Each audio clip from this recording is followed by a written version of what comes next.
The laughter started in the kitchen at 2:30 in the morning, sharp and cruel like broken glass scraping against concrete. I'd been lying awake for hours, staring at the ceiling fan that squeaked every third rotation, when Ayla's voice drifted through the thin walls of our suburban Maine home. "He'll come once a week," she said into her phone, her tone dripping with the kind of confidence that comes from believing you hold all the cards. "Either accept it, or I'll destroy you." More laughter. The kind that makes your stomach twist because you know it's about you, and you know it's not friendly. I'm Corbin Finlor, 43 years old, design engineer turned reluctant freelancer thanks to pandemic layoffs, smart enough to troubleshoot complex systems, apparently too stupid to see what was happening in my own house. My wife Ayla had been having these mysterious phone calls for months, always late at night, always when she thought I was asleep. Tonight was different. Tonight, I was recording. My phone sat in my pajama pocket, audio app running, capturing every word. 3 years of marriage counseling had taught me to document everything. Funny how those sessions about communication had turned me into a surveillance expert. "The clinic paperwork is already processed," Ayla continued, her voice moving closer to the kitchen doorway. "Corbin doesn't suspect anything. He's too busy feeling sorry for himself about the job situation." I pressed myself deeper into the hallway shadows, bare feet silent on the hardwood floor we'd picked out together during happier times. The house felt different now, like a crime scene waiting to be discovered.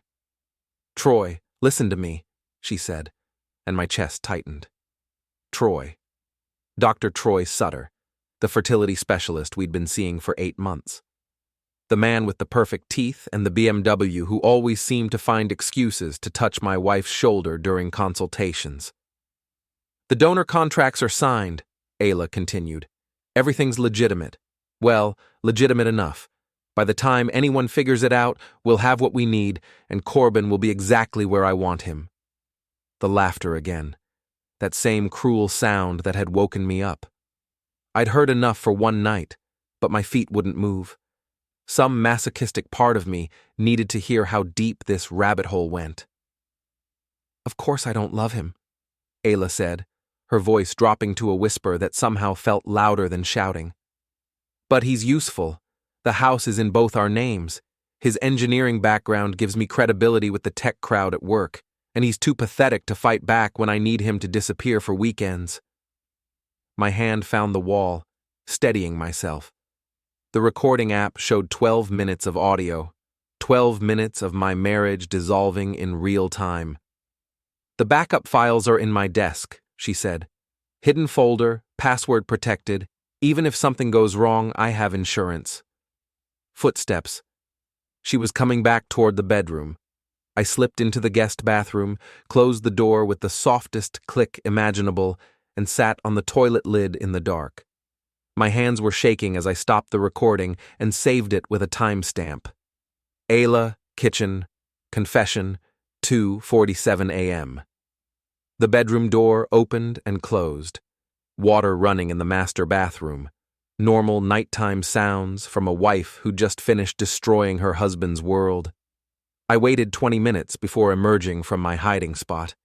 The house was quiet except for that squeaky fan and Ayla's soft snoring. She'd always been able to sleep peacefully, even after the worst arguments. I used to envy that ability. Now I understood it wasn't peace, it was indifference.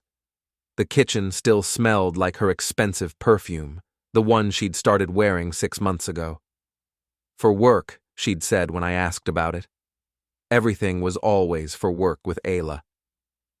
Her desk sat in the corner of our home office, a sleek white IKEA piece that looked innocent enough.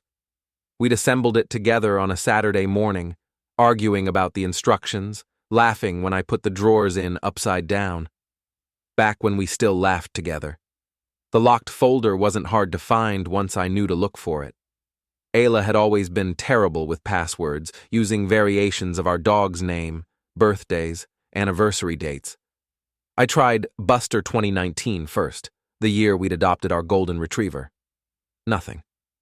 Buster 123 got me in. "So secure, Ayla," I whispered to the empty room. Maybe try password 123 next time. The folder contained exactly what she'd described: donor contracts, consent forms, medical authorizations. But something was wrong with the signatures. They looked like Ayla's handwriting, but the style was slightly off, like someone trying to copy their own signature from memory. The donor ID number belonged to someone listed as TS, Troy Sutter's initials. The dates coincided perfectly with Ayla's mysterious girls' weekends to the coast.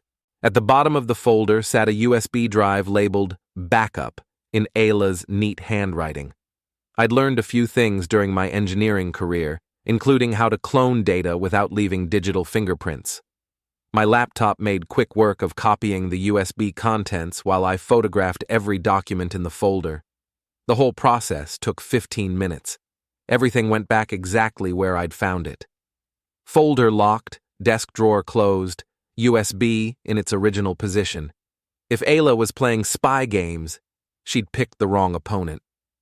By 4:30 in the morning, I was back in bed, staring at that squeaky fan and planning my next move. Ayla's breathing hadn't changed. She had no idea that her pathetic husband had just turned the tables. The audio recording sat on my phone like a loaded weapon. The cloned USB data was already uploaded to 3 different cloud storage accounts. The photographed documents were saved in a folder labeled Insurance. But I needed more than accusations and suspicious paperwork. I needed proof that would hold up under scrutiny. Morning came with Ayla's usual routine: shower, coffee, 20 minutes of makeup application, and a kiss on my forehead that felt like a betrayal now that I knew what it really was. "I'll be late tonight," she said, adjusting her blazer in the hallway mirror. "Client dinner." "Which client?" I asked, keeping my voice casual. "The Morrison account. You wouldn't know them." She was probably right. I wouldn't know them because they likely didn't exist. "Drive safe," I said, the words tasting like ash. The door closed behind her with its familiar click, and I was alone with my evidence and my anger. I made coffee, fed Buster, and sat at Ayla's desk with my laptop open. The clinic's website listed Dr. Troy Sutter as their lead fertility specialist, with glowing reviews and an impressive bio. His photo showed the same perfect smile I'd seen during our consultations, the same confident eyes that had looked at my wife like she was already his. The clinic's patient portal required login credentials, but their general contact form was open to anyone. I crafted a careful message requesting certified copies of all consent forms and donor agreements associated with my name and date of birth. Standard patient rights request. Nothing suspicious. The reply came faster than expected. "Mr. Finlor, we have no donor agreements on file under your name. Additionally, the donor ID referenced in your inquiry belongs to a technician whose certification was suspended 3 months ago for falsifying records. Please contact our compliance department immediately." I read the email 3 times before the implications fully sank in. Ayla hadn't just been having an affair. She'd been running a fraud scheme using forged documents and a suspended technician's credentials. The question was, fraud for what purpose? I spent the next hour digging through the cloned USB files, looking for patterns. What I found was worse than simple adultery. Ayla and Dr. Sutter had been selling fake fertility treatments to desperate couples, using forged donor information and charging premium prices for procedures that were never performed. The USB contained client lists, payment records, and detailed notes about which couples were most vulnerable to extended treatment plans. My wife wasn't just cheating on me. She was running a medical fraud operation that preyed on people's deepest hopes for having children. The audio recording, the forged documents, the clinic's confirmation email, I had enough evidence to destroy both of them. But I wanted more than just destruction. I wanted justice served with a side of public humiliation. I opened a new document and began typing. Chain of custody log, evidence collection, Finlor versus Finlor. If Ayla wanted to play games with paperwork and documentation, she'd picked the wrong engineer. I'd spent 20 years creating systems that were bulletproof under inspection. Now I was going to use those same skills to build a case that would bury her. The morning sun streamed through the office window, illuminating dust motes that danced in the air like tiny witnesses to my wife's crimes. Somewhere across town, Ayla was probably sitting in a conference room, charming clients with the same smile she'd used to fool me for months. But her laughter from last night still echoed in my memory, sharp and cruel and completely unaware that it had just signed her own destruction warrant. I saved my work, backed it up to multiple locations, and started planning phase 2 of what was about to become the most thorough revenge campaign of my life. Ayla thought I was too pathetic to fight back. She was about to learn how wrong she could be. The Copper Nook sat on Harbor Street like a relic from better times, its weathered shingles and neon beer signs a stark contrast to the boutique coffee shops that had invaded downtown Portland. Mick Torino had owned the place for 15 years, serving honest drinks to honest people who didn't mind the smell of cigarettes that had soaked into the wood long before the smoking ban. I'd been coming here since college, back when Mick was just another bartender with dreams of ownership. Now he was my oldest friend and the closest thing this town had to a human information network. "You look like someone stole your lunch money," Mick said, sliding a beer across the scarred wooden bar. "Let me guess, Ayla's working late again?" The beer was cold and bitter, exactly what I needed after spending 6 hours compiling evidence. I'd organized everything into a comprehensive file: audio recordings, document photos, email correspondence with the clinic, and a timeline that showed the pattern of Ayla's deception going back 8 months. "Something like that," I said, taking a long drink. "Mick, you hear things around town. What do people say about Dr. Sutter's clinic?" Mick's expression shifted from casual concern to genuine interest. He'd been tending bar long enough to recognize when someone was fishing for information that mattered. "Funny you should ask," he said, leaning against the bar. "Lisa Chen was in here last week, 3 sheets to the wind, talking about how her boss was living some kind of double life. Lisa works HR at that marketing firm where your wife's a partner, right?" My pulse quickened. Lisa Chen was Ayla's closest friend and professional ally, the kind of person who knew where all the bodies were buried. "What kind of double life?"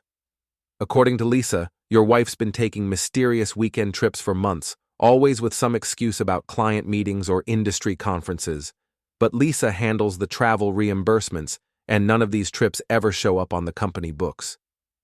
Mick poured himself a shot of whiskey, a sure sign that he was settling in for a longer conversation. Lisa also mentioned that Ayla's been getting personal calls at the office from some doctor. Not medical calls, personal ones, the kind where she closes her door and talks real quiet for an hour. "Dr. Sutter?" That's the name. Lisa thought it was weird because Ayla's always bragging about how healthy she is, how she never needs doctors for anything. But suddenly she's got this medical professional on speed dial? I finished my beer and signaled for another. The pieces were falling into place, but I needed more than office gossip to build a bulletproof case. "Mick, if someone wanted to verify whether a medical practice was legitimate, where would they start?" "State Medical Board, probably." "Why?" "Just curious about credentials and complaints. You know how it is. Everyone's a specialist these days." Mick studied my face with the practiced eye of someone who'd watched people lie across his bar for 15 years. "Corbin, whatever you're planning, make sure you're not the one who ends up in trouble. Ayla's got connections, and she's not the forgiving type." "Neither am I," I said, leaving money on the bar. "Not anymore." The drive home took me past the medical complex, where Dr. Sutter's clinic occupied a suite on the 3rd floor. The building was dark except for a few scattered windows, but I could see Ayla's silver Lexus in the parking lot next to a black BMW that I recognized from our fertility consultations. I parked across the street and waited. 20 minutes later, they emerged together. Ayla was laughing at something Sutter had said, her hand resting on his arm with the casual intimacy of people who'd moved far beyond professional boundaries. They stood by her car for several minutes, talking in low voices, before Sutter leaned down and kissed her. Not a friendly peck. A kiss that spoke of familiarity and possession and complete disregard for the wedding ring that glinted on Ayla's finger under the parking lot lights. I took photos with my phone, making sure to capture the license plates, the clinic signage in the background, and the timestamp that proved this wasn't some innocent late-night medical consultation. They separated reluctantly, Sutter heading to his BMW, while Ayla checked her reflection in her car window. She looked satisfied, like someone who'd just concluded successful business negotiations. My phone buzzed with a text message. "Client dinner running late. Don't wait up." I almost laughed. The audacity was breathtaking. Instead of heading home, I drove to the 24-hour Kinko's downtown and printed everything I'd collected: photos, documents, email correspondence, chain of custody logs, and a detailed timeline showing the correlation between Ayla's work trips and her meetings with Dr. Sutter. The package was comprehensive, professional, and damning. Back home, I found Ayla's desk exactly as I'd left it, but something felt different. A pen was positioned slightly differently, and the computer mouse had been moved. She'd been checking her files, probably making sure her insurance was still secure. I opened my laptop and began the second phase of my plan. The Maine State Medical Board had an online complaint portal that allowed patients to report suspected fraud or misconduct. I filled out the form carefully, attaching the clinic's email confirming that no legitimate donor agreements existed under my name, along with photos of the forged documents I'd found in Ayla's desk. The insurance company was next. Our health plan had paid for several fertility consultations and preliminary procedures. If those procedures were fraudulent, the insurer would want their money back, and they had resources for investigation that made my amateur detective work look like child's play. Finally, I sent a comprehensive package to the clinic's compliance department, including the audio recording of Ayla's phone conversation and copies of the forged consent forms. 3 different investigations launched simultaneously, targeting both Ayla and Dr. Sutter from multiple angles. Even if one agency moved slowly, the others would maintain pressure. I was closing my laptop when I heard Ayla's car in the driveway. She entered through the kitchen, humming softly to herself, completely unaware that her world was about to implode. Her good mood was almost insulting. She'd just spent the evening with her lover, lying to her husband, and she had the nerve to seem happy about it. "How was the client dinner?" I asked from the doorway. "Productive," she said, not even bothering to look at me as she poured herself a glass of wine.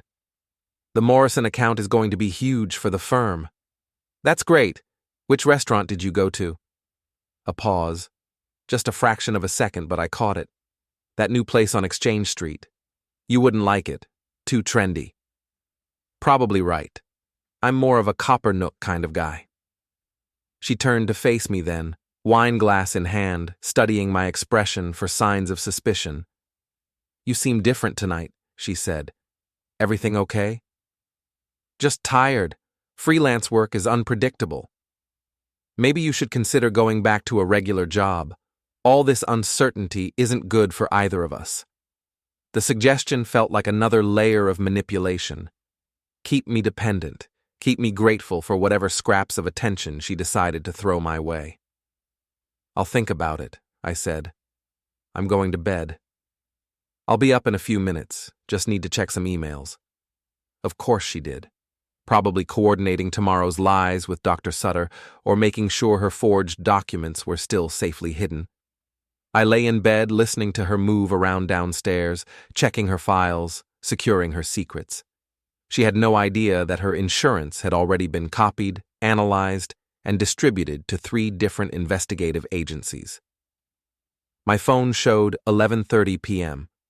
In approximately 10 hours, the first investigators would begin reviewing my submissions. The medical board moved slowly, but insurance fraud got immediate attention, and clinic compliance issues triggered mandatory reporting requirements. Ayla finally came to bed at midnight, sliding under the covers with the satisfied sigh of someone who believed she had everything under control. "Good night, honey," she whispered, kissing my cheek with lips that had been on another man 2 hours earlier. "Good night," I replied, staring at the ceiling fan that still squeaked every third rotation. Tomorrow would bring the first consequences of her choices. The day after that would bring more.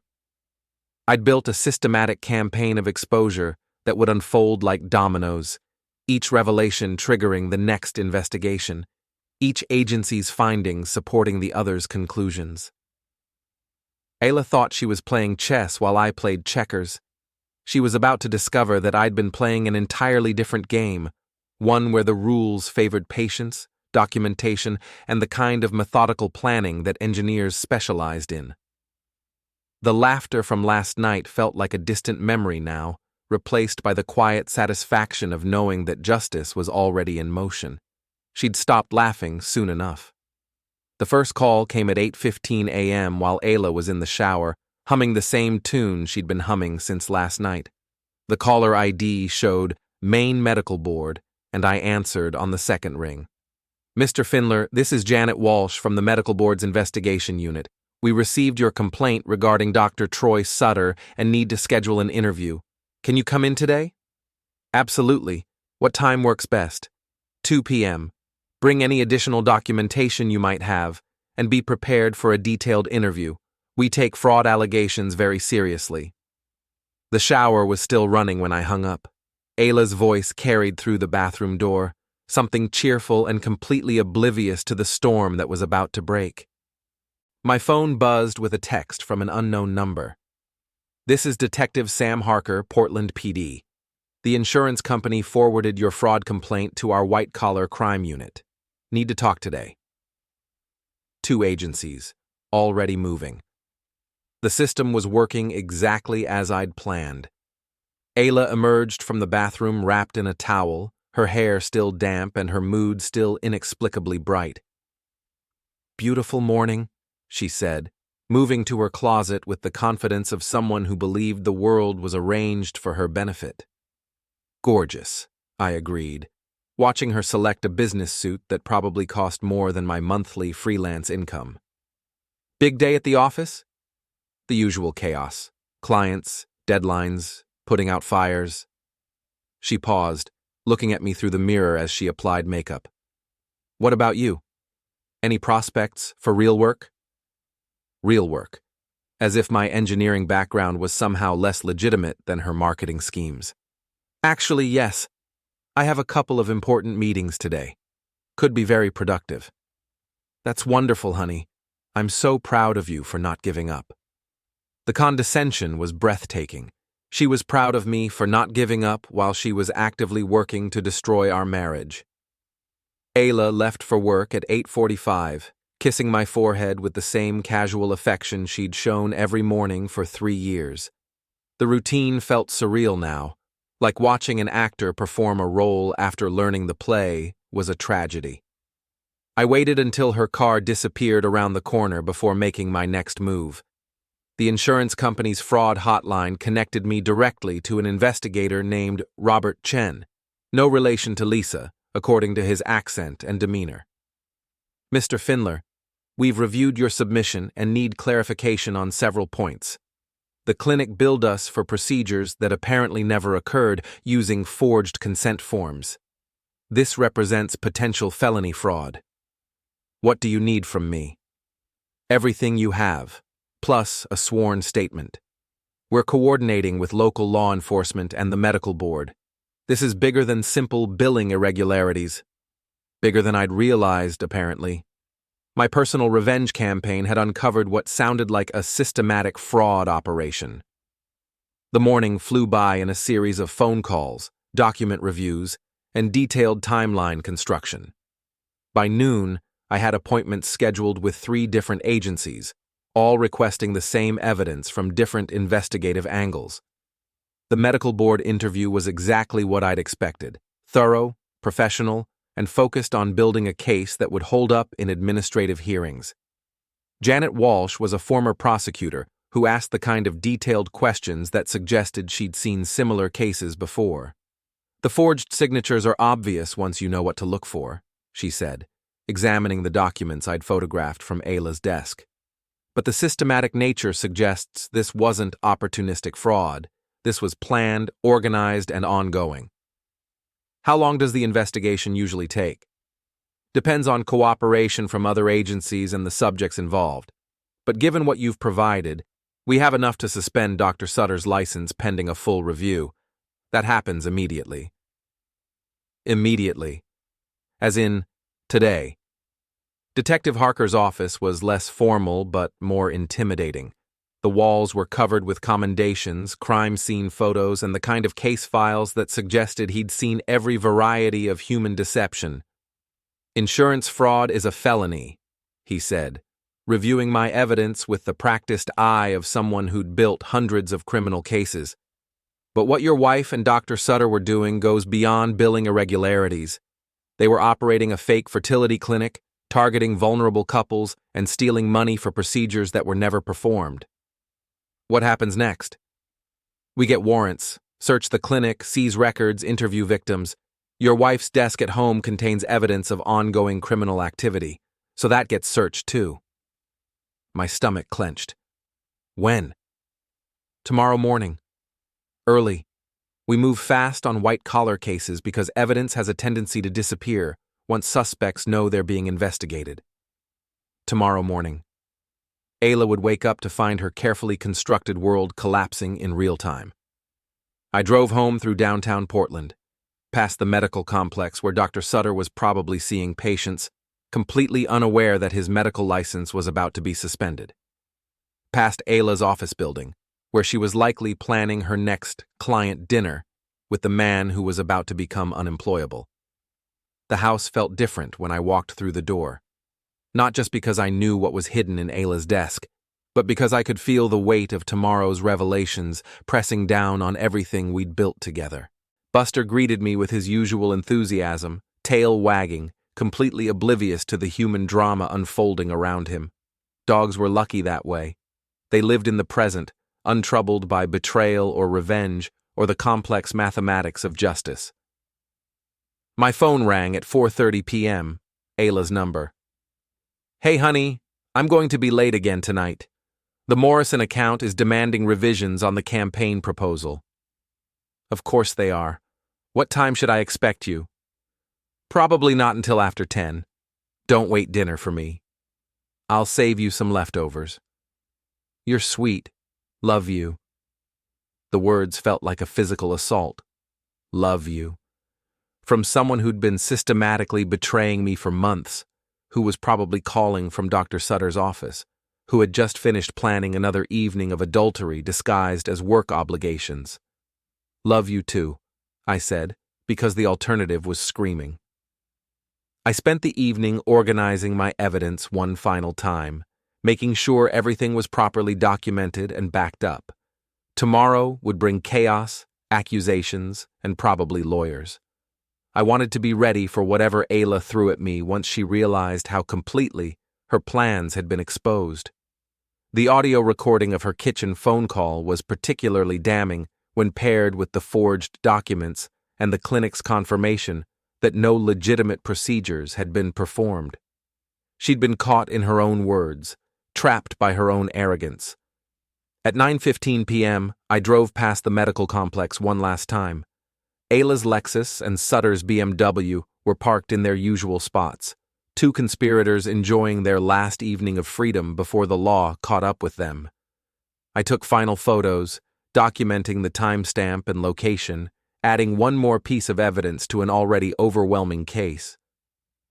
Ayla came home at 10:45, slightly disheveled, and wearing the satisfied expression of someone who believed she'd successfully deceived her husband once again. "How was your day?" she asked, pouring herself the usual glass of wine. "Productive. Very productive. I think things are about to change for the better." "That's wonderful. I told you persistence would pay off." If she only knew how right she was. We went to bed at 11:30, Ayla falling asleep almost immediately with the clear conscience of someone who'd compartmentalized her life into neat, separate boxes. Work Ayla, wife Ayla, and secret Ayla never had to acknowledge each other's existence. I lay awake listening to her peaceful breathing and watching the digital clock count down the hours until her world exploded. At 6 a.m., Detective Harker and his team would execute search warrants on both the clinic and our home. The medical board would formally suspend Dr. Sutter's license. The insurance company would freeze all claims and begin recovery proceedings. 3 different agencies, moving simultaneously based on evidence that Ayla had been careless enough to leave lying around her own house. She'd laughed at me in the kitchen, confident that I was too pathetic to fight back. Tomorrow, she'd learn the difference between pathetic and patient, between weakness and careful planning. The clock showed 12:37 a.m. when I finally closed my eyes, falling asleep to the sound of Ayla's breathing and the quiet satisfaction of knowing that justice was exactly 7 hours away. Her laughter would stop soon enough. The doorbell rang at 6:03 a.m., sharp and insistent in the pre-dawn quiet. Ayla stirred beside me, mumbling something about early deliveries, but I was already awake, dressed, and ready for what was coming. "Police search warrant," came the voice through the door, professional and non-negotiable. Ayla sat up in bed, her hair disheveled and her expression shifting from confusion to alarm in the space of 3 seconds. "What's happening?" she whispered, as if speaking quietly might make the police disappear. "I have no idea," I lied, pulling on a robe. "Better go see what they want." Detective Harker stood on our front porch with 3 other officers and a woman in a business suit who introduced herself as Assistant District Attorney Patricia Morse. Behind them, I could see 2 unmarked cars and a van with evidence collection printed on the side. "Mr. Finlor, we have warrants to search these premises for evidence related to medical fraud and insurance conspiracy charges. Is your wife home?" "She's upstairs. Do you need her to come down?" "Yes. And we'll need both of you to remain in the living room while we execute the search." Ayla appeared at the top of the stairs wearing her silk pajamas and an expression of carefully controlled panic. She'd always been good at managing her face during crisis situations, but this was beyond anything she'd prepared for. "What's this about?" she demanded, descending the stairs with the imperious tone she used on subordinates at work. "Mrs. Finlor, you're not under arrest, but you have the right to remain silent and to have an attorney present during any questioning. We're here to collect evidence related to fraudulent medical billing and forged consent documents." The color drained from Ayla's face so quickly that I thought she might faint. Her eyes found mine across the living room, searching for some sign that this was a mistake, a misunderstanding that could be cleared up with the right explanation. I kept my expression neutral, concerned but not guilty, just a confused husband whose morning had been disrupted by unexpected police activity. "I don't understand," Ayla said, but her voice lacked conviction. She understood perfectly. "Ma'am, we have evidence that you and Dr. Troy Sutter have been operating a fraudulent fertility clinic, billing insurance companies for procedures that were never performed, and using forged patient consent forms. We're here to collect documentation related to those activities." Detective Harker's team moved through our house with the efficiency of people who'd done this hundreds of times before. They went straight to Ayla's desk, photographing everything before beginning their systematic collection of evidence. "The locked folder," I heard one officer say to another. "Password protected, just like the warrant specified." Ayla's head snapped toward me, her eyes wide with the sudden understanding that someone had provided very specific information about where to find her hidden files. "How did they know about the folder?" she whispered. I shrugged, maintaining my confused husband act. "Maybe they have computer experts who can find hidden files?" But she was staring at me now, with the dawning realization that her carefully guarded secrets hadn't been as secret as she'd believed. The evidence collection took 2 hours. They photographed Ayla's desk setup, collected her laptop and the USB drive labeled backup, and carefully documented every piece of paper in her locked folder. They also took her phone, which contained months of text messages and call logs that would establish the timeline of her relationship with Dr. Sutter. "Mrs. Finlor," Detective Harker said as his team finished packing their evidence boxes, "you'll need to come to the station for questioning later today. I'd recommend having an attorney present." "Am I being arrested?"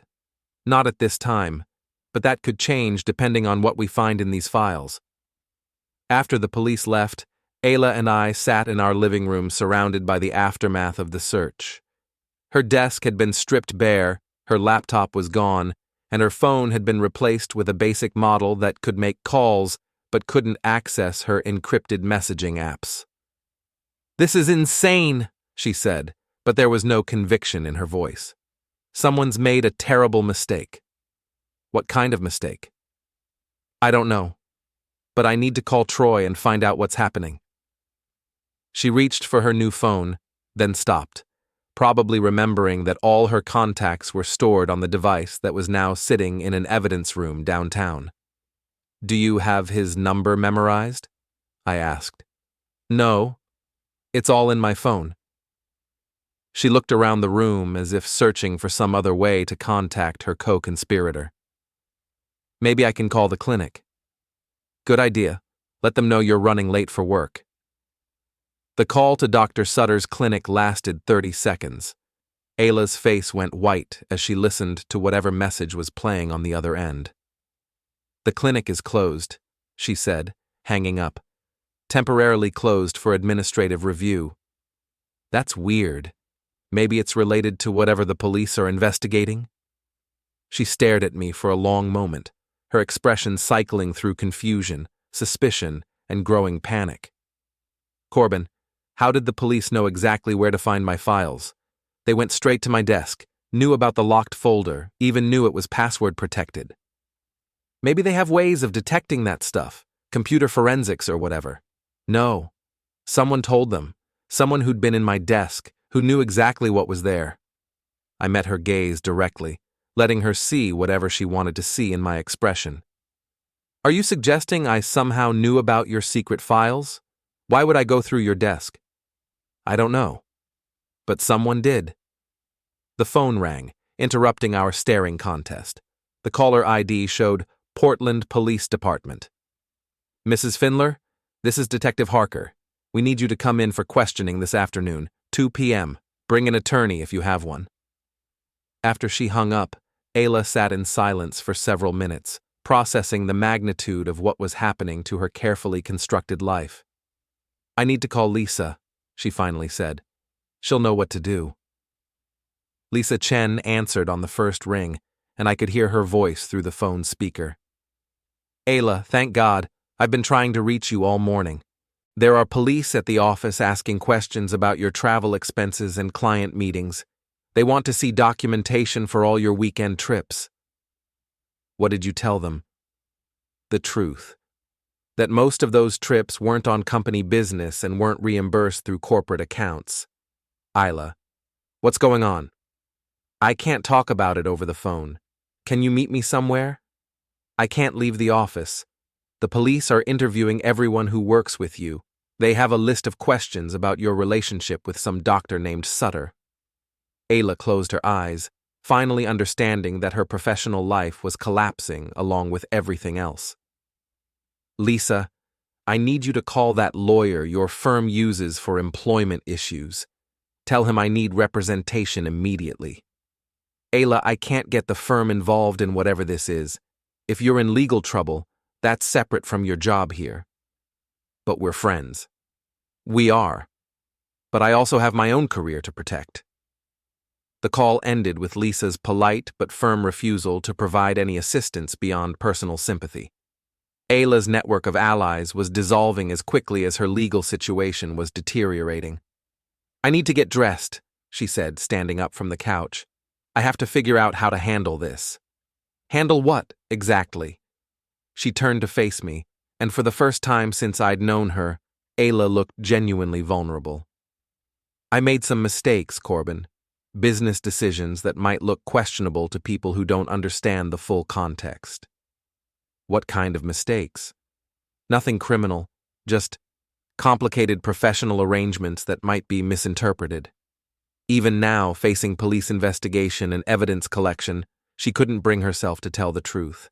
She was still trying to manage the narrative, control the damage, find some way to spin her way out of consequences. Maybe you should just be honest with the police, I suggested. Tell them exactly what happened and let them sort out the misunderstanding. It's not that simple. Why not? She stared at me for a long moment, probably weighing how much truth she could afford to reveal. Because some of the documentation might look forged to people who don't understand the medical industry's paperwork requirements. Forged how?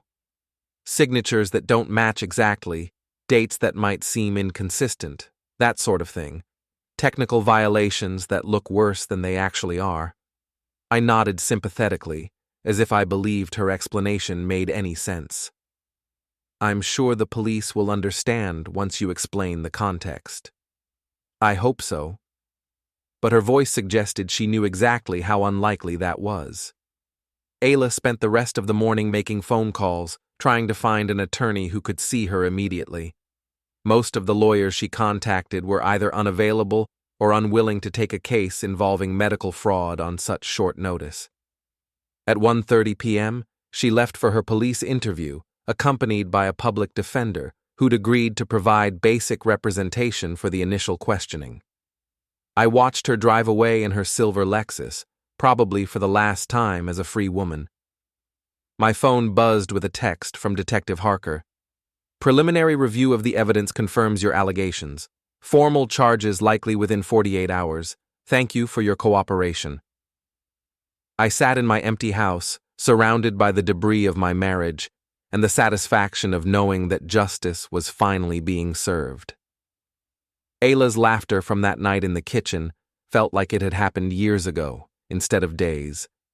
She'd been so confident, so certain, that I was too pathetic to threaten her carefully constructed schemes.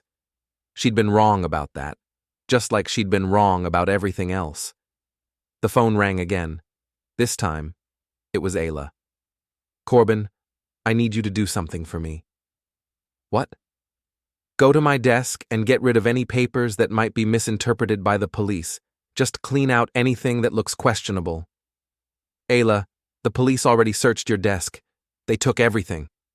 Silence on the other end of the line. Everything? Everything. Laptop, USB drives, all the papers in your locked folder. They photographed it all before they packed it up. The locked folder? How did they know about that? I don't know, but they seemed to know exactly what they were looking for. Another long silence. Corbin, did you go through my desk? Why would I do that? Answer the question. No, Ayla, I didn't go through your desk, but apparently someone told the police exactly where to look. Who? I have no idea. Maybe Dr. Sutter told them when they questioned him? They questioned Troy? I assume so. His clinic was closed for administrative review, remember? I could hear her breathing through the phone, rapid and shallow, as the full scope of her situation finally became clear. I have to go, she said.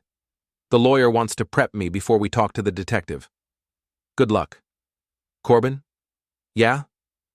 Whatever happens, I want you to know that I never meant for things to get this complicated. I know. But I didn't know, and I didn't care anymore. Ayla's intentions had stopped mattering the moment she'd laughed about destroying me in our kitchen. The line went quiet, and I was alone again with the aftermath of her choices and the quiet satisfaction of knowing that her laughter had finally stopped. Tomorrow would bring formal charges, arraignment hearings, and the beginning of a legal process that would strip away the last remnants of the life she'd built on lies and betrayal. She'd thought I was too pathetic to fight back. Instead, I'd been patient enough to let her destroy herself. The difference had made all the difference.